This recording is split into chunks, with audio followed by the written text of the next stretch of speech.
یہ ٹھیک ہے، یہ دونوں طریقے ہیں۔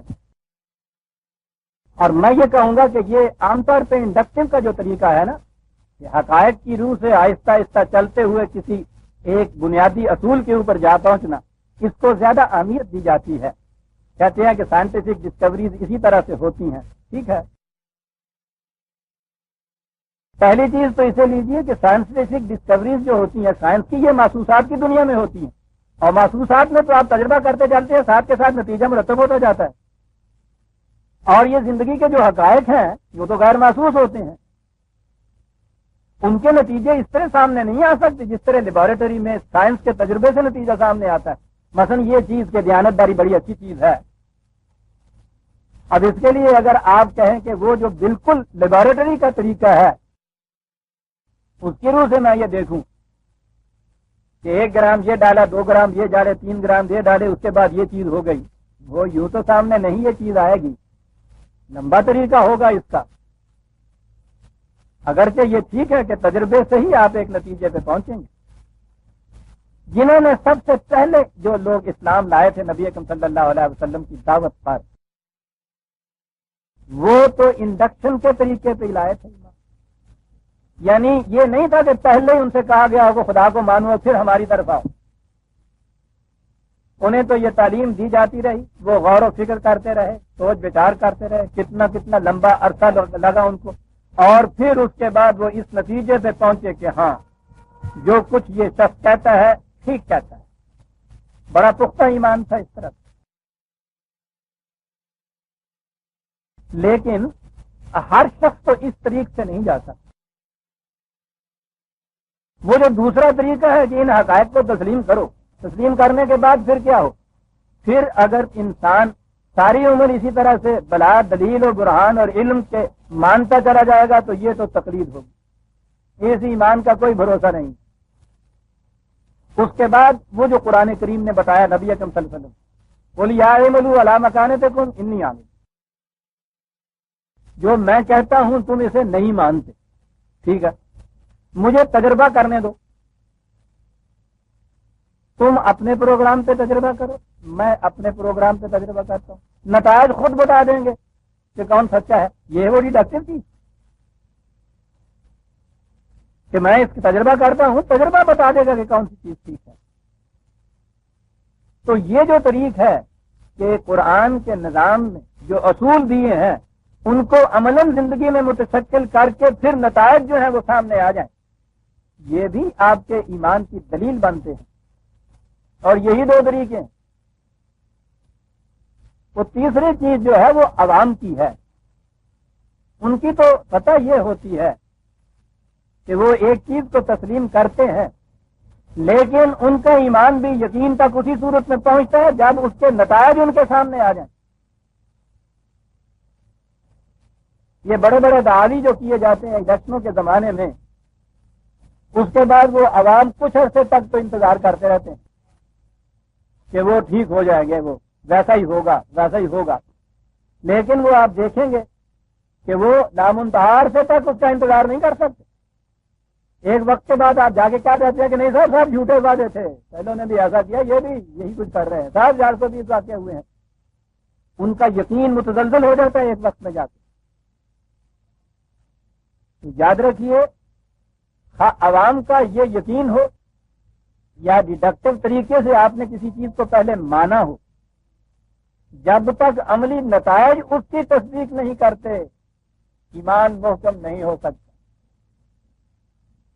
آج جو ہماری حالت ہے کہ 70 کروڑ مسلمان دنیا میں بس رہے ہیں، ایمان کی کہیں ایک کرن اور رمق نظر نہیں آتی، وہ اس لیے ہے کہ نہ تو پہلے انہوں نے کسی طرح انڈکشن کے طریقے کے اوپر مانا ہوا ہے کہ ذاتی تجربے کی بنا کے اوپر اس حقیقت پہ پہنچے ہوں کہ قرآن واقعی خدا کی کتاب ہے، نہ ہی ڈیڈکشن کے ذریعے سے پہلے مان کے خدا کی کتاب ہے پھر تجربہ تم ثابت کیا ہو کہ واقعی خدا کی کتاب ہے، نہ یہ کیا ہے۔ تیسری چیز ہے پیدا ہو گئے مسلمان کے گھر میں، مسلمان ہے، ساری عمر اسی طرح سے رہے، اس کو آپ ایمان کہہ نہیں سکتے۔ یہ جو چیز ہے عزیزان من، ان 2 طریقوں میں سے کوئی طریقہ اختیار کرنا ہوگا ایمان کے لیے۔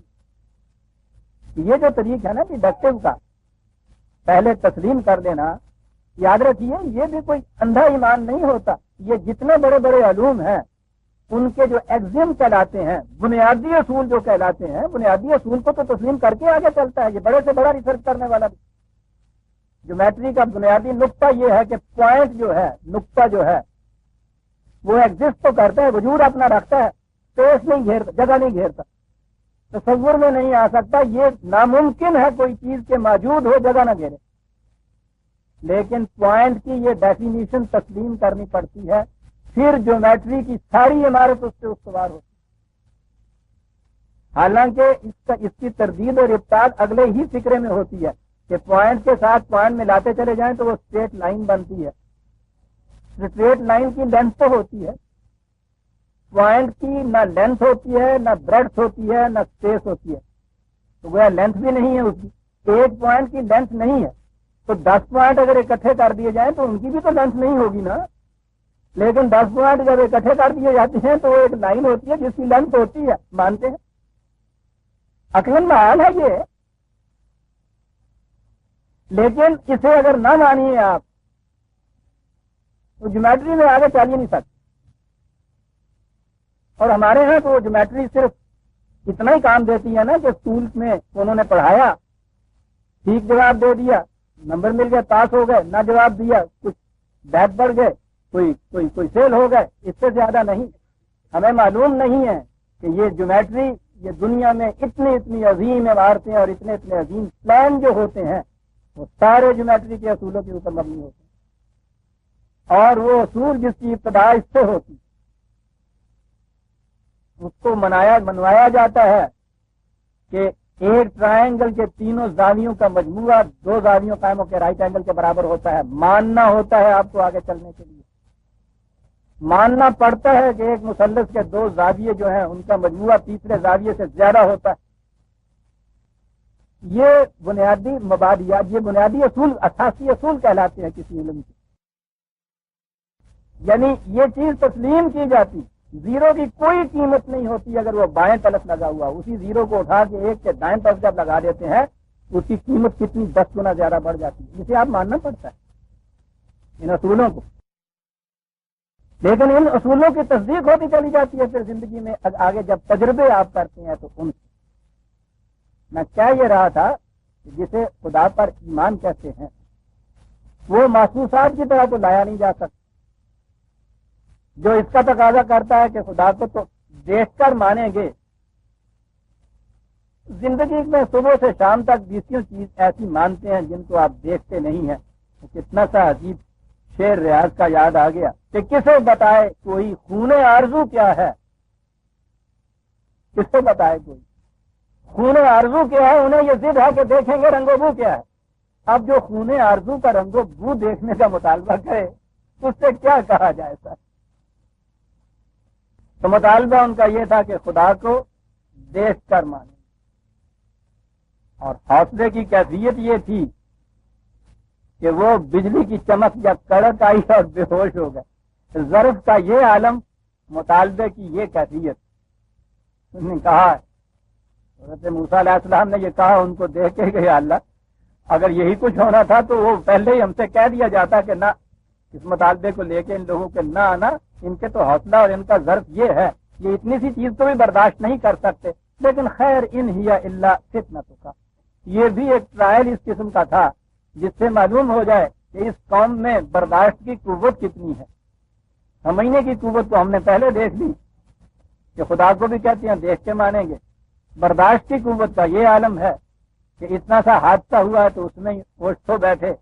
تو ذل بہا من تشاء و تہدی من تشاء انت ولینا فاغفر لنا.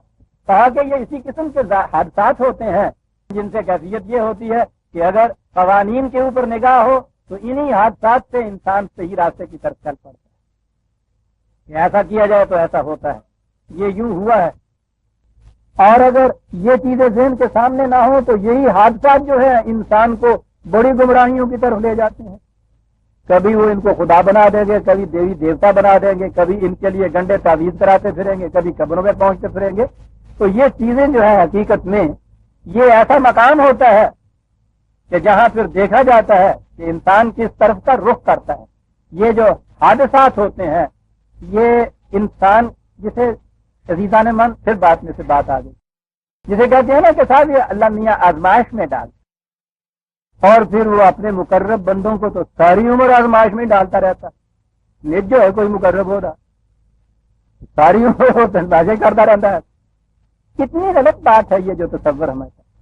وہ آزماتا ہے. آزماتے تو آپ ہیں ایسے دوست کے جس کی دوستی کے اوپر یقین نہ ہو تو پھر آپ کوئی فرمائش اس سے کر کے تو آپ کہتے ہیں کہ میں اس کی دوستی کو آزما رہا ہوں. جس دوست کی دوستی پہ یقین محکم ہو اس کو کبھی آزمانے کی ضرورت نہیں پڑتی. اور جس خدا کا علم اتنا ہے کہ وہ دل سے دل میں گزرنے والے خیالات تک کو بھی جانتا ہے وہ یہ کیا آزمائے گا کہ ہم یہ حکم دیکھتے ہیں مانتا ہے یا نہیں مانتا. یہ مفہوم غلط ہے. آزمانے کے مفہوم میں خدا کا جہل اس کی لا علمی لازم آتی ہے کہ اسے یہ پتہ نہیں تھا پہلے کہ میں اس کے حکم کی تعمیل کروں گا یا نہیں کروں گا. وہ یہ دیکھنے کے لیے کہ تعمیل کرتا ہے یا نہیں کرتا اس قسم کا حکم دیتا ہے. تو یہ تصور نہیں ہے جسے آزمانا کہتے ہیں نا. وہ حقیقت میں انسان خود اپنے آپ کو آزماتا ہے کہ میری صلاحیتیں کتنی ہیں, مجھ میں قوت اس برداشت کی ہے یا نہیں. یہ خدا انسان کو نہیں آزماتا. وہ اس قسم کے مواقع بہم پہنچاتا ہے کہ انسان خود اپنے آپ کو آزما کے دیکھے کہ کہاں کھڑا ہوں. یہ اتنی قوتیں آ بھی گئی ہیں یا یوں ہی اپنے ذہن میں اپنے آپ کو فریب دے لیا ہے کہ بڑی قوت ہے, یا یہ سمجھ لیا ہے کہ ہاں صاحب وہ قوت موجود ہے ہمارے ہاں ہمارے اندر ابھی تک. اس نے کہا تھا نا بڑے میاں کہ ٹھیک ہے بڑے میاں جوانی کی بات ہے تو آپ بڑی کرتے ہیں, آپ پہلوان تھے, بڑے کثرتی تھے, بڑی قوت تھی, لیکن آپ بڑھاپا آ گیا آپ کے اوپر, اب نہیں وہ قوت رہی. کہنے لگے نہیں بالکل نہیں سر, اب بھی وہی بات ہے, بالکل کمی واقعہ نہیں ہوئی. کہنے لگے نہیں, کہنے لگا چل کے دیکھ لو. اب وہ چلے اکھاڑے میں پہنچے. اکھاڑے کے کنارے پہ ایک بہت بڑا پتھر رکھا ہوتا, وہ پہلوان آ کے اس پتھر کو ہلاتے تھے, قوت کا آزمائش کرتے تھے. انہوں نے کپڑے اتارے, اکھاڑے میں گئے, وہاں جا کے اس کو یوں کیا اور ادھر سے کیا, نہ وہ ادھر سے ہلا نہ وہ ادھر سے ہلا. اس نے کہا کیوں میاں میں نے کہا تھا نا کہ فرق آ گیا. کہنے لگے بالکل فرق نہیں آیا. کہنے لگے کیسے؟ کہنے لگے جوانی میں بھی نہیں ہلا کرتا تھا, بھی نہیں ہلا. ایک تو اس قسم کا فرق نہ پڑنا ہے وہ ہم ہے. ٹھیک ہے ہم میں کوئی سوال نہیں, تنزل نہیں آیا, کوئی کمی نہیں آئی صاحب. یہ کہتے ہیں تو کیسے نہیں آئی کہ پہلے بھی فاقے آدھے سن ہوں بھی آدھے آگے کیسے آئی کبھی. بہرحال یہ جو آزمائش ہوتی ہے نا جسے کہتے ہیں خدا آزماتا ہے, وہ اپنے لیے آزماتا نہیں ہے. طلاق کے معنی ہوتے ہیں پہلو بدلنا. وہ زندگی کے مختلف پہلو بدلتا ہے تمہارے یہاں, مواقع بہم پہنچاتا ہے اس بات کے دیکھنے کے لیے کہ تم اپنے آپ کو آزما دیکھو, کہیں اسی فریب میں مبتلا تو نہیں ہو کہ کوئی فرق نہیں آیا. دیکھتے جاؤ کتنی ترقی کی ہے تم نے, ماپتے جاؤ اپنے آپ کو, اپنی آزمائش کرتے چلے جاؤ. یہ ہے کہا یہ کہ یہ جو تھا یہ مقام تھا اس قسم کا کہ ہم آزما کے دیکھیں اپنے آپ کو کہ ہم میں قوت برداشت کتنی. اور یہی وہ مقام ایسے ہوتے ہیں کہ جن میں بڑی صحیح بات یہاں کہی جو قرآن نے کہ اگر اسباب و علل اور قوانین خداوندی کی لم سامنے ہو تو انسان سمجھ لیتا ہے کہ یہ ایسے ہوا ہے اور ایسے ہونا چاہیے تھا. یہ نہیں ہوتی, غلط راستوں کی طرف چل نکلتا ہے. توہم پرستیاں انہی حوادث کی وجہ سے آتی. جہاں چاند صاحب کہتے ہیں وہاں سے توہم پرستی شروع ہو جاتی. یعنی اس کا سبب یا کاز سمجھ میں نہ آئے تو اس کے بعد پھر یہ اچھا ہے. ہم عام طور پہ لفظ اتفاق ہمارے ہاں ہے کہ اتفاق سے یہ ہو گیا تو ہم وہاں کھڑے ہو کے زیادہ پریشان نہیں ہوتے. یہ اتفاق کی بات آ گئی تو آپ کو معلوم ہے نا کہ اتفاق کے تو بڑے فائدے ہیں نا. روز ہم کہتے ہیں کہ ہم نے اتفاق نہیں, اتفاق کرنا چاہیے, اتفاق کے بڑے فائدے ہیں. تو وہ ماسٹر پوچھ رہا تھا بچے کہ اتفاق کے فائدے گناؤ, اس نے بڑے فائدے گنائے. گنانے کے بعد کہا کہ جی اب میں اتفاق کے نقصانات بھی گناتا ہوں. کہنے لگا اتفاق کے بھی نقصان ہوتے ہیں. کہنے لگے جی ہاں, اتفاق سے گاڑی ٹکرا جاتی ہے, اتفاق سے چھت گر جاتی ہے, اتفاق سے بڑے نقصان بھی ہوتے آگے. اندازہ لگائیے ہم نے یہ اتفاق کا لفظ کس مقصد کے لیے اپنے یہاں رکھ چھوڑا ہے. بڑے نقصان ہوتے آگے. تو جسے چانس کہتے ہیں, جس کا ہم نے غلط ترجمہ اتفاق رکھا ہے, ورنہ اتفاق تو وہ چیز ہے جو موافقت ہو. کاز اینڈ ایفیکٹ کے اندر توافق اگر ہو تو اسے کہنا چاہیے نا موافقت ہو. وہ تو وہ مقام ہوتا ہے جہاں موافقت نظر ہی نہیں آپ کو آتی. لیکن یہ جو مقام ہے نا جہاں چانس ہوتا ہے وہاں توہم پرستی شروع ہوتی. قرآن کہتا ہے توہم پرستی کی بات نہیں ہے. تمہارے علم کی کمی ہے ابھی جو تم اس کے کاز کو سمجھ نہیں سکے. مزید علم حاصل کرو, مزید علم حاصل کرو, اور علم کی کوئی انتہا نہیں. حتیٰ کہ وہ ذات عالم اللہ صلی اللہ علیہ وسلم کہ جن سے بلند تر علم کا مرتبہ تصور انسانی میں نہیں آ سکتا, حضور کی دعا قرآن کریم میں رب زدنی علم, اس مقام پہ پہنچے ہوا وہ شخص دعائیں مانگتا ہے کہ یا اللہ میرا علم اور بڑھا دے. علم کی تو انتہا ہی نہیں ہوتی. یہ تو ہمارے ہاں والے ہیں نا جی, یعنی انہوں نے 2 کتابیں سر سے میر اور نحو کی پڑھی اور اس کے بعد کالو قلوبنا غلف. جی صاحب یہ بات سمجھیے, سمجھے ہوئے ہیں ایسی, ہمیں آپ سمجھنے کی ضرورت نہیں ہے, ہم صاحب سمجھے ہوئے ہیں صاحب. قرآن کہتا کالو قلوبنا غلف, یا تو یہ ہے کہ اس طرح نہیں تو گلاب چڑھے آیا ہوگا, یا اتنا پیالہ بھرا ہوا ہے کہ اب اس میں گنجائش ہی نہیں ہے. جو یہ دعویٰ کرتا ہے جاہل نہیں اجہل ہوتا ہے, یاد رکھیے. علم کی تو انتہا ہی نہیں ہوتی. تو یہ مقامات ایسے ہوتے ہیں جہاں کسی چیز کی وجہ سمجھ میں نہ آئے کہ وہاں سے غلط راستے پہ ذہن پڑ سکتا ہے. اور ذہن سے بچنا جو ہے یہ ہے اصل اہل بصیرت. اسی لیے اس کو فتنہ کہا.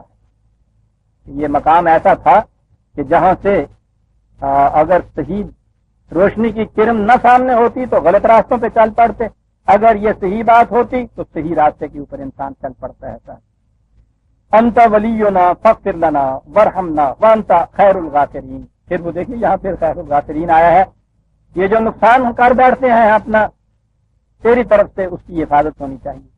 اس سے ہماری نشو و نما میں کمی آ جاتی ہے, سامان مرحمت عطا فرما دے. یہ دعا کی تو بہترین حفاظت کرنے والا ہے. اور دعا کا اگلا حصہ ہے وَاكْتُبْ لَنَا فِي هَذِهِ الدُّنْيَا حَسَنَةً وَفِي الْآخِرَةِ. یہ ہے دعا مومن. سب سے پہلے فی هذه الدنیا, اس دنیا کی خوشگواریاں ہمیں عطا کر دے, اور پھر مستقبل کی خوشگواریاں. زندگی تو مسلسل ہے, ہوئے رواں ہے. یہاں کی خوشگواریاں زندگی, یا زندگی خوشگوار, یہی زندگی آگے چلے گی. یہاں بھی خوشگوار, مسلسل خوشگوار. اور اگر یہاں کی زندگی ذلتوں کی, شکستوں کی, پسماندگیوں کی زندگی ہے تو یہاں ساری عمر جوتے کھاتا رہے, اور جو ہی آنکھ بند کی تو سرفرازیاں اس کو مل گئی ہیں. کیا کہتے ہیں یہ زندگی تک تسلسل تو نہیں ہے. من کانا فی ہذہ ہی آنا فہو فی الآخرۃ اعمی. یہاں کا اندھا وہاں کا بھی اندھا ہوتا ہے. اس لیے سب سے پہلے دعا کا حصہ فی ہذہ الدنیا حسنۃ ہے. یاد رکھ, وہ کام نہیں لائے کہ ہنگامہ سردہ جس قوم کی تقدیر میں امروز نہیں ہے, جس کا آج خوشگوار نہیں ہے اس کا کل بھی خوشگوار نہیں ہو سکتا. یہ ماپنے کا بڑا محسوس معیار اور پیمانہ ہے. اور یہاں اللہ والوں کی تصویر ایسی دکھائی جاتی ہے, دنیا بھر میں ذلیل خوار, نہ کھانے کو روٹی, نہ پہننے کو کپڑا, نہ رہنے کو جگہ. یہ کیفیت ان کی معاف فرمائیے گا, جیسا وہ بھانڈوں نے کہا تھا کہ قیامت میں ایک امت آئی صاحب وہ جھنجھنے بجاتی ہوئی, ناچتی گاتی ہوئی چلی گئی. دوسری آئی علم اٹھائے ہوئے ہیں, تخت و تاج ان کے ساتھ ہے, زر و جواہرات ہیں, وہ بھی چلی گئی اور جاتی رہی ہے. اور اس کے بعد پھر صاحب ایک اور امت آئی صاحب, کپڑا پہننے کو نہیں, ننگے چلے آ رہے ہیں, فاقوں کے مارے جسمیہ منہ کے اوپر زردائی چھائی ہوئی ہے. یہ کیا کیا, کوئی ساز و سامان ساتھ نہیں ہے, چلی آ رہی ہے. آواز آئی ہے کہ اب اللہ کے بندوں کی ایک امت چلی آ رہی ہے. انہوں نے پوچھا کہ صاحب یہ اللہ کے بندوں کی کیسے ہے؟ کہنے لگے یہ اللہ کے رنگ میں رنگے ہوئے ہیں, نہ وہ کھاتا ہے نہ ان کو کھانے کو ملتا ہے, نہ وہ پہنتا ہے نہ اس کو, وہ بھی لامکان ہے, یہ بھی لامکان ہے. ساری عمر الاٹمنٹاں لے کے پھرتے رہتے ہیں. اے اللہ کے رنگ سے رنگی ہوئی کام آؤں پی ہے. انہوں نے تو بھان میں مذاق میں بات کی, آپ سیریس نہیں ہے. مقربین بارے گاہ خداوندی جو آپ کے یہاں اولیاء کرام صوفیہ اعظام کہلاتے ہیں, ان کی سوانح عمریاں پڑی. جتنا زیادہ وہ اس دنیا کے اندر تنگ دست, سب کا مست, نہ کھانے کو روٹی, نہ پہننے کو کپڑا, نہ رہنے کو مکان, مصیبتوں میں مبتلا, بیماریوں کے اندر. وہ یہاں تک کہ صاحب حضرت ایوب کے متعلق صبر ایوب یہ تھا کہ سارے جسم کے اندر توبہ توبہ معاذ اللہ کیڑے پڑے ہوئے تھے، اور پھر کیفیت یہ تھی کہ کیڑا جو گرتا تھا نا اٹھا کے وہیں رکھ لیتے لوگ. یہ تصور آپ کے یہاں دیا گیا، کتنی بڑی سازش آپ کے یہاں کی گئی ہے. اس کام کے ساتھ جو دعا کا پہلا حصہ ہے فی ہذہ دنیا حسنۃ، اس کے لیے یہ چیز کہ حسنات ساری جتنی ہیں دوسری قوموں کے لیے، اور ساری ذلت اور خاریاں فاقہ مستیاں اس قوم کے لیے. یاد رکھیے عزیزان من، خدا کے قوانین پہ چلنے والی قوم وہ تو کہتے ہیں انتم الاعلون ان کنتم مؤمنین. مومن ہو تو تم سے تو اونچا کوئی ہو ہی نہیں سکتا صاحب، تم سے اونچا ہو ہی نہیں سکتا. اور اقبال تو اونچا ہونا تو ایک طرف رہا، وہ تو کہتا ہے مومن بالائے ہر بالا ترے، اس لیے کہ غیر سے برنتابد ہم سرے. مومن جتنا بھی کوئی اونچا اس سے بھی بلند ہوتا ہے، اس لیے کہ اس کی غیرت تو اپنا ہمسر بھی قبول نہیں کرنا چاہتی ہے کہ جائے کہ کوئی اس سے آگے نکل جائے. السابقون الاولون ان سے کہا، مسابقت فی خیرات ان سے کہا، سارعون کا ہے بھاگ کے جانے والے، چلنے والے نہیں صاحب. یہ ان کے متعلق یہ تصور آپ کے ہاں دیا، قوم کو تباہ حال کر کے رکھ دیا. فی ہذہ الدنیا حسنۃ وفی الآخرۃ، ٹھیک ہے، جہاں کی حسنات وہاں کی آگے چلے گی. پھر انا ہدنا الیک، کیا بات کہہ دی. یہ چیزیں کیوں مانگی جا رہی ہیں؟ اس لیے کہ ہم اب ساری دنیا سے منہ موڑ کر ہم نے تیری طرف رجوع کر لیا ہے، اور تیری طرف رجوع کرنے کا تو نتیجہ پھر یہ ہوگا کہ اس دنیا میں بھی حسنات ملیں گی، آخرت میں بھی حسنات ملیں گی. اس کی طرف رجوع کرنے والوں کے تو یہ علامات ہوتی ہیں بیداری، نہ کہ وہ علامات عزیزان من جو ہمارے ہاں کے اس باطل کے تصوف نے سکھا دی ہم. فقیری اور درویشی اور بزیری اور بزیری اور عاجزی اور ان کے ساری نہیں ہے، ذلت اور پستی. قال دعا یہ مانگی واکتب لنا فی ہذہ الدنیا حسنۃ قال عذابی اصیب بہ من اشاء ورحمتی وسعت کل شیء. یہ عزیز چیز آئی ہے عزیزان من، ساری دنیا کے مذاہب کے الرغم ہر مذہب تاج یہاں سے کرتا ہے، ابتداء یہاں سے ہوتی ہے کہ یہ دنیا، اس میں انسان ایک عذاب میں گرفتار، یہاں مصیبتیں بھگتنے کے لیے آیا ہے. اب انسان اپنی مرضی سے تو آیا نہیں، لائی حیات آئے، سیدھی سی بات ہے. تو اپنی مرضی سے آیا نہیں، اس نے بھیجا ہے، خدا نے یہاں بھیجا کاہے کے لیے ہے؟ مصیبتیں بھگتنے کے لیے، تکلیفیں اٹھانے کے لیے. کہا جائے کہ صاحب یہ کیا میں نے کیا جرم کیا مصیبتیں بھگتنے کے لیے؟ اگر مجھے یہاں کا نقشہ دکھا دیا جاتا کہ وہاں یہ کچھ ہوگا، اور مجھ سے پوچھا جاتا کہ کہو جانا چاہتے ہو یا نہیں جانا چاہتے ہو، میں کہتا صاحب میری توبہ، میرے وڈیاں تو بھی توبہ، کسی بھی مت ماری ہوئی ہے کہ جیل کھانے کی چاہے کہ میں جانا چاہوں نا. تو پوچھا تو اس نے نہیں، شاید ایسے واسطے بھی انہوں نے نہ کر دینی ہے تو پھر بڑی مشکل ہو جائے گی. کاریگر ہے، پوچھا نہیں. دنیا کا ہر مذہب یہاں سے سٹارٹ کرتا ہے. ہندو مت دنیا کا سب سے بڑا مذہب کہلاتا ہے. چلتا یہاں سے کہ یہ اندھے کانے لولے اپاہج کوڑی مصیبت زدہ فاقہ مستری، یہ کیوں ہے صاحب؟ آئے کوئی چیز نہیں وہ جو سمجھ لے. پچھلے جنموں میں کوئی کرم کیے، ان کی سزا بھگتنے کے لیے آئے ہوئے، سزا بھگتنے کے لیے. کچھ پتہ نہیں ان بیچاروں کو کہ ہمارا پچھلا جنم کون سا تھا بھی یا نہیں، ہم نے وہ کیا جرم کیے تھے جن کی سزا مل رہی ہے. کچھ پتہ نہیں، مل رہی ہے سزا. صاحب نکل بھی سکتے ہیں سزا سے، اس جنم میں تو نہیں نکل سکتے سر. اگلی جون میں جا کے، یہ جون سن 73 کی نہیں، آپ سمجھو کہ 72 کی جون میں نہیں، 73 کی جون میں نہیں، اگلے جنم میں جا کے، یعنی اس جنم کے اندر تو اب کوئی طریقہ ہی ہے نہیں نا اس عذاب سے نکلنے کا. کیوں جی؟ برہما کا یہی رشتہ ہے، یعنی خدا کا قانون یہی. شودر پیدا ہو گیا، وہ بھی ساری عمر جوتیاں کھاتا رہے گا برہمن کی چھتری کی ویش. وہ شودر کے درجے سے ویش تک نہیں آ سکتا. اس کے گھر میں پیدا ہونے والی اولاد وہ بھی شودر، کوئی اختیار نہیں، کوئی ارادہ نہیں اپنا. یہاں سے سٹارٹ کرتا ہے مذہب. یہودیت عیسائیت دنیا کے سب سے اور بڑے مذہب. بنیاد یہاں سے چلتی ہے کہ ہر پیدا ہونے والا بچہ اپنے اولی ماں باپ کے گناہ کا بوجھ اپنی پیٹھ کے لاد کے آتا ہے، اور کوئی عمل ایسا نہیں جو اس بوجھ کو اتار سکے۔ میرے صاحب، یعنی خدا کا تصور یہ آتا ہے کہ یہاں جو عام ہے اس دنیا میں، اس کی طرف سے عذاب ہی عام ہے، سزا ہی عام ہے، تکلیفیں ہی عام ہیں۔ اب اس میں سے بہرحال اگر عیسائیت نے کہہ دیا تو یہ کہ مسیح کی کفارے کے اوپر ایمان لاؤ، تو اس میں پھر اگلی دنیا میں کچھ راحتیں مل جائیں گی۔ یہودیت نے کہہ دیا کہ بنی اسرائیل کے گھر میں پیدا ہو جاؤ، پھر اس میں بھی اختیار نہیں کسی کا، اس کو نجات ملے گی۔ لیکن تصور یہ ہے کہ خدا کی یہ دنیا جس میں انسانوں کو بھیج رہا ہے، یہ مصیبتوں سے پٹی پڑی ہے، یہاں عذاب ہی عام ہے اس کا۔ عزیزان من، اس پس منظر میں آئیے اور اس انقلابی اعلان کو دیکھیے کہ ورحمتی وسعت کل شیء، کائنات میں میری رحمت عام ہے۔ یہ جو مصیبت و تکلیف آتی ہے وہ تو تمہارے اپنے کیے کی آتی ہے، میں نے تو رحمتیں عام کر کے دیکھی ہے۔ اللہ اکبر، یہ ہے مقام جہاں پتہ چلتا ہے کہ قرآن کس خدا کا کلام ہے۔ مذہب والا کبھی یہ نہ کہتا۔ آپ کا بھی دین جب قرآن کو چھوڑ کے مذہب بنا تھا تو پھر آپ کے یہاں بھی یہ روایات آ گئی تھی نا کہ مومن اس دنیا میں ایسے ہے جیسے قید خانے کے اندر قیدی ہوتا ہے، کافر دنیا کے اندر جیسے مچھلی پانی میں ہوتی ہے، مومن دنیا کے اندر جیسے ماہی بےتاب ہوتی ہے۔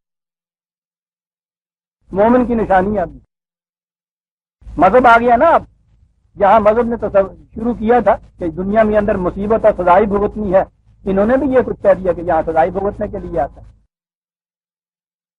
یہ ہے اعلان دین کا، یہ ہے اعلان قرآن کا، یہ ہے خدا کی کتاب۔ کیا بات ہے، رحمتی وسعت کل شیء، وسعت کا لفظ دیکھیے، چھائی ہوئی ہے ساری کائنات کے اوپر، ہماری طرف سے تو رحمتیں چھائی ہوئی ہیں۔ یہ تو خود کمبخت اپنے آپ کو محروم کر لیتا ہے۔ رحمتیں عام رحمت ساری کائنات میں آپ دیکھیے، رحمتیں اس کی، یہ دیکھیے تو صحیح۔ ابھی مہینہ دن پیشتر ان کو آپ نے دیکھا ہوگا، اس درخت کو میرے سامنے ہی تھا، چھٹ کھڑا تھا، سوکھی ہوئی لکڑیاں، کوئی پتی تک نہیں ہے، زندگی کی کہیں نمود نظر نہیں آ رہی ہے، کچھ نہیں صاحب۔ آپ دیکھیے ایک بارش ہوئی ہے، آپ دیکھتی ہیں کس طرح سے زندگی کی شادابیاں جھانک رہی ہیں، ان میں سے جو در بندی سے روزن سر برارن کہاں کہاں سے یہ نکل رہے ہیں، گل بوٹے پھول پھل تازگیاں، ساری کائنات کے اندر یہ ساری چیزیں پھیلی ہوئی، رحمتیں ہی رحمتیں اس کی پھیلی ہوئی۔ انسانوں کی زندگی میں بھی اس نے کہا تھا کہ میری طرف سے تو ان کو رحمتیں ہی ملتی ہیں، یہ خود ہی اپنے آپ کے اوپر عذاب نازل کرائے تو میں اس کا کیا علاج کروں؟ یہ اس کی اپنی لائی ہوئی ہے۔ قرآن نے یہ کہا ہے کہ کوئی مصیبت نہیں آتی الا بما کسبت ایدیکم، کہ جو تمہارے اپنے ہاتھوں کی لائی ہوئی نہیں ہوتی۔ مصیبت تمہاری اپنی لائی ہوئی، فرد کی لائی ہوئی ہو یا غلط معاشرے کی لائی ہوئی، یہ سوچ لیجیے۔ غلط معاشرے میں فرد مجبور ہوتا ہے، خدا کے ہاتھوں مجبور نہیں ہوتا، معاشرے کے ہاتھوں مجبور ہوتا ہے، یاد رکھو۔ معاشرے کو الٹ کے صحیح معاشرہ قائم کر دے، مصیبت آ ہی نہیں سکتی تھا۔ مصیبت قرآن نے کہا تمہارے اپنے ہاتھوں کی لائی ہوئی، رحمت ہماری چھائی ہوئی سارے کائنات، ساری دنیا کے مذاہب کے خلاف۔ جہاں یہ کہا کہ خدا مصیبت خدا کی بھیجی ہوئی، کہتا مصیبت تمہاری اپنی لائی، ہماری رحمت ہر شے کے اوپر چھائی ہوئی۔ عذابی اصیب من اشاء میں نے بتایا ہوا ہے۔ جب یہ کہا ہے کہ مصیبت جو ہے وہ تو ہمارے قانون کی خلاف ورزی سے آتی، یعنی قرآن کے ہاں جو بیس ہے لائف کا، بنیاد ہے زندگی کی، وہ صحت ہے، وہ خوشحالی ہے، وہ خوشگواری ہے، وہ حسنات ہے، وہ رحمت ہے، وہ اس کی خلاف ورزی سے مصیبت آتی ہے۔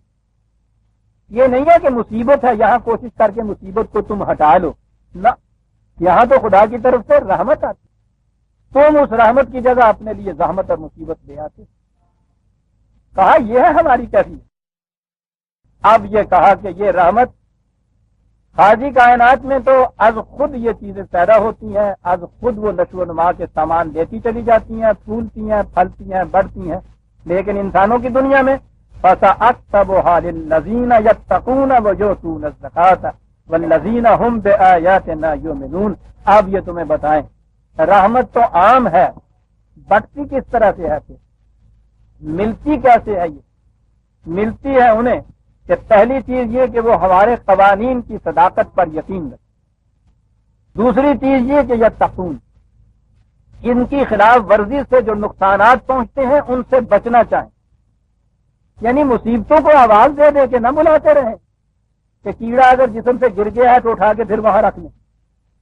تقویٰ کے معنی ہیں محتاط رہنا، نگہداشت کرنا اس چیز کی کہ کوئی تکلیف نہ آ جائے، کوئی مصیبت نہ آ جائے۔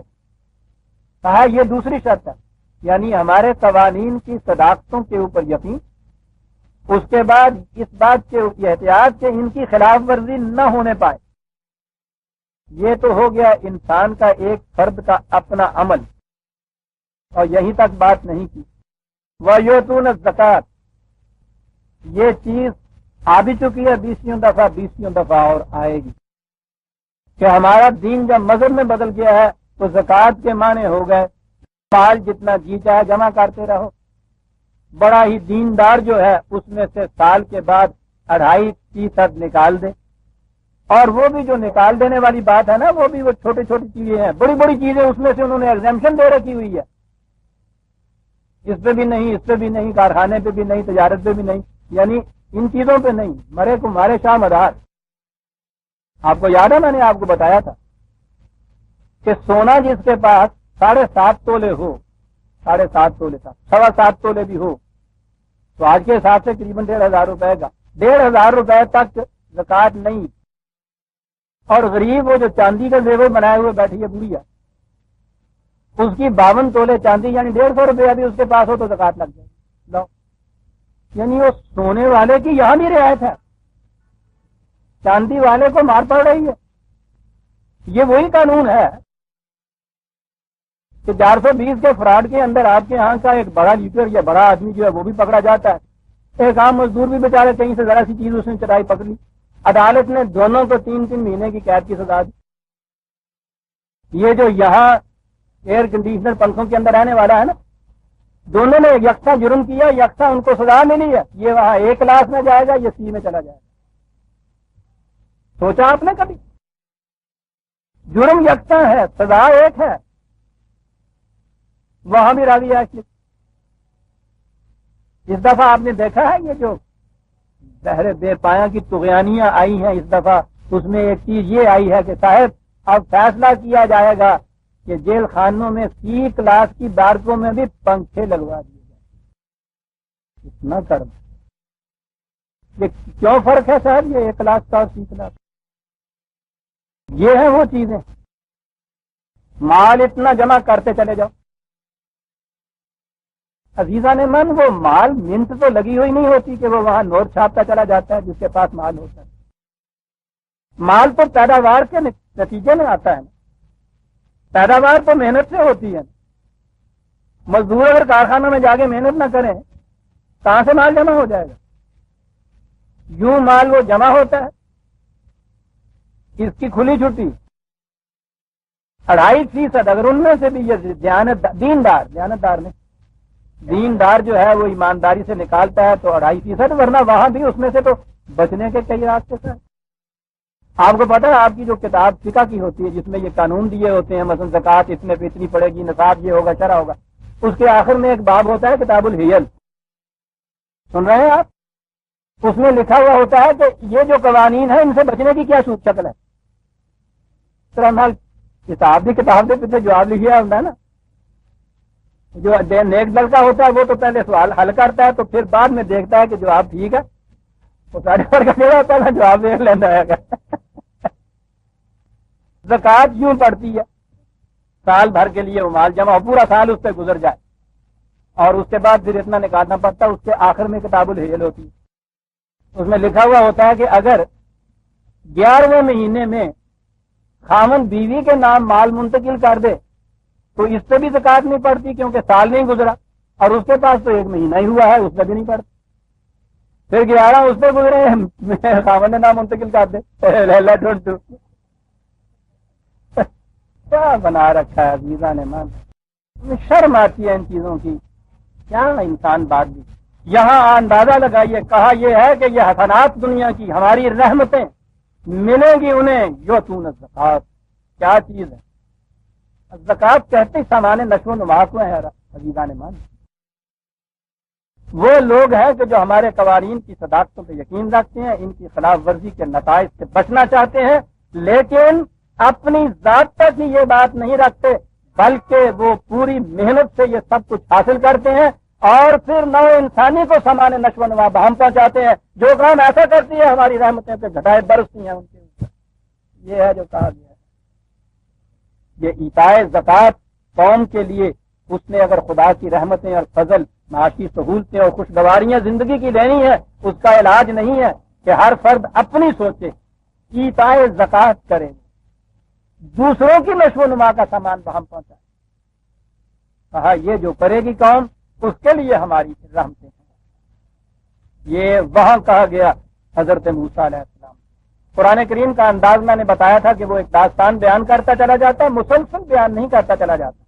راستے میں کھڑا ہو کر اس کے جو عملی نتائج ہوتے ہیں جن کا تعلق اس قوم سے ہوتا ہے جو اس وقت قرآن دیکھ رہی ہوتی ہے.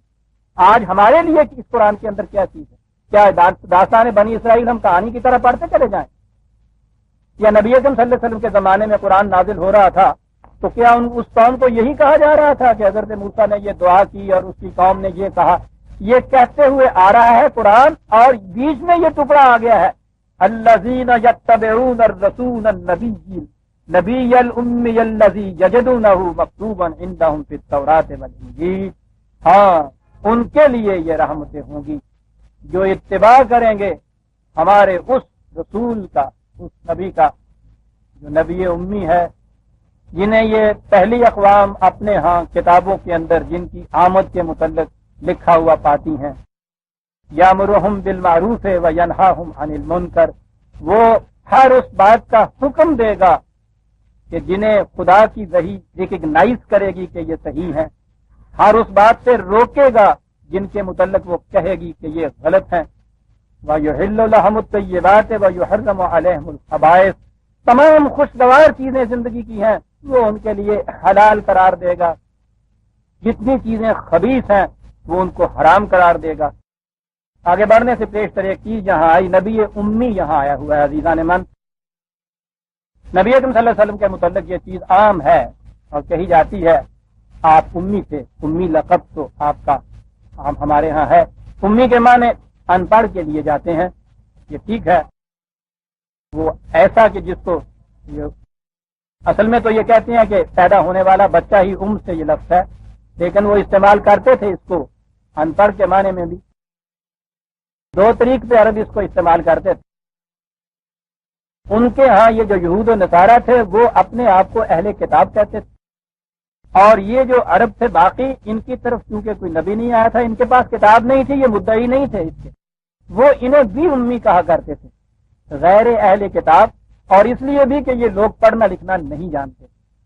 نبی اکرم صلی اللہ علیہ وسلم کے متعلق یہ ہمارے ہاں عام عقیدہ ہے کہ حضور ان پڑھ تھے، ساری عمر ان پڑھ رہے. آپ سوچئے ایک ایسی ذات جن کے متعلق یہ روایت روز ہم دہراتے ہیں کہ حضور نے فرمایا کہ علم حاصل کرو خواہ چین تک جانا پڑے، جس کے نزدیک علم کی یہ اہمیت تھی تو کیا وہ چین تک تو نہ گئے، کیا وہ اپنے ہاں مکے میں بیٹھے ہوئے لکھنا پڑھنا بھی نہیں سیکھ سکتے تھے؟ پھر وہ ایک مملکت کے سربراہ ہیں، فقیر گوشہ نشین نہیں ہے کہ اپنی جھونپڑی میں بیٹھے ہوئے ہیں اور تسبیح پھیر رہے ہیں. ایک عظیم مملکت 10 لاکھ مربع میل پر پھیلی ہوئی ہے. کیسر و کسرا کے بادشاہوں کے ساتھ ان کی کمیونیکیشن ہو رہی ہیں، ان کے ہاں کے قاصد آ رہے ہیں، ان کی دستاویزات آ رہی ہیں، یہ سب کچھ ہو رہا ہے. میں پوچھتا یہ ہوں کہ ایک ایسا انسان جو ذہنی اعتبار سے اتنا بلند ہو، اتنا ذکی ہو، اتنا فطین ہو، نابغہ ہو، جینیس ہو، دنیا کے اعتبار سے میں کہہ رہا ہوں، اس کے لیے لکھنا پڑھنا سیکھنا مشکل کیا تھا؟ اور پھر اہمیت یہ ہو کہ وہ لوگوں سے کہے کہ بابا علم حاصل کرو، خیر تمہیں چین کی مسافت بھی کیوں نہ طے کرنی پڑے. یہ بات نہیں ہے. بات وہ ہے جو قرآن نے خود واضح کر دی. یہ ٹھیک ہے عرب میں لکھنا پڑھنا نہیں عام تھا. نبی اکرم صلی اللہ علیہ وسلم بچپن میں یتیم ہو گئے، والدہ بھی فات ہو گئیں، دادا گارجین تھے ان کا بھی انتقال ہو گیا. اس حالت میں آپ نے بچپن گزارا. عرب کے اندر یا مکے کے اندر بھی خاص طور یہ مکتب اور مدرسے اور اسکول تھے ہی نہیں، لکھنے پڑھنے کا انتظام نہیں تھا۔ اتنا بڑا مکہ، اس کے اندر کوئی 17 آدمی زیادہ سے زیادہ تھے جو لکھنا پڑھنا جانتے تھے۔ تو ایک ایسا بچہ کہ جس کی بچپن کی عمر اس یتیمی میں گزری ہو، اس کے لیے لکھنے پڑھنے کا اہتمام نہیں تھا۔ نبوت ملنے کی پہلے کی زندگی کے متعلق قرآن بتاتا ہے کہ وہ لکھنا پڑھنا آپ نہیں جانتے تھے۔ جس دن اس منصب کے اوپر سرفراز ہوئے ہیں، اس کی اہمیت سامنے آئی، اس کی ذمہ داریاں سامنے آئیں، تو کیا اس وقت بھی آپ نے یہ اہتمام نہیں کیا ہے کہ کچھ لکھنا پڑھنا سیکھ لیں؟ اہتمام کی تو کیفیت یہ تھی کہ وہاں یہودیوں کی تورات عبرانی میں ہوتی تھی، تو آپ نے حضرت زید سے یہ کہا کہ یہ عبرانی زبان آنی چاہیے ہم لوگوں کو۔ ٹھیک ہے، انہوں نے گئے، جا کے عبرانی سیکھی۔ براہ راست یہودیوں کی عبرانی جو تھی، تورات جو تھی، اس کا مطالعہ کیا جاتا تھا۔ یہ شخص اپنے متعلق اتنا بھی نہ کرے گا کہ لکھنا پڑھنا ہی سیکھ لے کم از کم، اصل باور نہیں کرتی۔ قرآن کریم اس کی وضاحت کر دیتا ہے 29/48 29/48 وما كنت تتلو من قبله من کتاب ولا تخطه بيمينك۔ اس نبوت سے پہلے تیری یہ حالت تھی کہ تو نہ لکھنا جانتا تھا نہ پڑھنا جانتا تھا۔ تو من قبل ہی کہہ کے تو اس نے خود واضح کر دیا بات۔ جہاں نبی اکرم صلی اللہ علیہ وسلم کی پہلی زندگی قبل از نبوت کی اور بعد کی زندگی کے متعلق یہ کہا کہ ووجدک ضالا فہدی، تو تلاش حقیقت میں سرگرداں پھر رہا تھا، ہم نے راستہ دکھایا۔ ووجدک یتیم پایا، ووجدک عائلا فاغنی، تمہاری ضروریات زندگی پوری کی، تمہاری یہ قسم پرسی کا عالم تھا، اس میں تمہاری نکھواری کی۔ یہ چیزیں قرآن گناتا ہے، اسی میں یہ بھی گناتا ہے کہ اس سے بیشتر تو لکھنا پڑھنا بھی نہیں جانتا تھا، اس کے باوجود اتنا مقام بلند جو حکم الناس کے بھی کسی کے حصے میں نہ آ سکے، نبوت کا مقام وہ دیا۔ من قبل ہی، اس سے پہلے تمہاری یہ حالت تھی۔ خود قرآن کہہ رہا ہے کہ اس کے بعد یہ حالت نہیں تھی۔ اس لیے وہ رسول امی جو ہے، یہود و نصارہ کے اصطلاح کی روح سے، یا تو وہ کہ اس قوم میں آیا، والذی بعث فی الامیین رسولا، وہ خدا کے جس نے اس امی قوم میں رسول بھیجا، یعنی جن کے طرف پہلے کتاب نہیں آئی ہوئی۔ یہود و نصارہ اس لیے بھی آپ کو امی کہتے تھے کہ یہ اس قوم سے متعلق تھے جن کے ہاں پہلے کتاب نہیں آئی۔ اور دوسری چیز من قبل ہی نے یہ بتا دی کہ نبوت سے پہلے حضور لکھنا پڑھنا نہیں جانتے تھے، نبوت کے بعد یہ کیفیت نہیں تھی، آپ جانتے تھے۔ اس لیے اب یہ تصور کہ حضور ساری عمر ان پڑھ رہے تھے، یہ میں سمجھتا ہوں قرآن کی وضاحت کے خلاف ہے اور گستاخی بھی ہے۔ اس لیے یہاں جو لفظ آیا ہے نبی امی، تو یہ چیز آئی، اور اس کے بعد ایک خصوصیت بتائی ہے کہ یہ نبی آ کے کرے گا کیا؟ وہ کرے گا یہ کہ وَيَضَعُ عَنْهُمْ إِصْرَهُمْ وَالْأَغْلَالَ الَّتِي كَانَتْ عَلَيْهِمْ۔ بڑی اہم خصوصیت ہے نبوت محمدیہ صلی اللہ علیہ وسلم کی۔ لیکن آج 9:30 بج گئے، یہاں سے ہم اگلے درس میں شروع کریں گے۔ سورہ الاعراف کی آیت 157 تک ہم آ گئے۔ 157 کا یہ ٹکڑا بھی ابھی سامنے ہے ہمارے، یہاں سے ہم اگلے درس میں شروع کریں گے۔ ربنا تقبل منا انک انت السمیع العلیم۔ شکریہ۔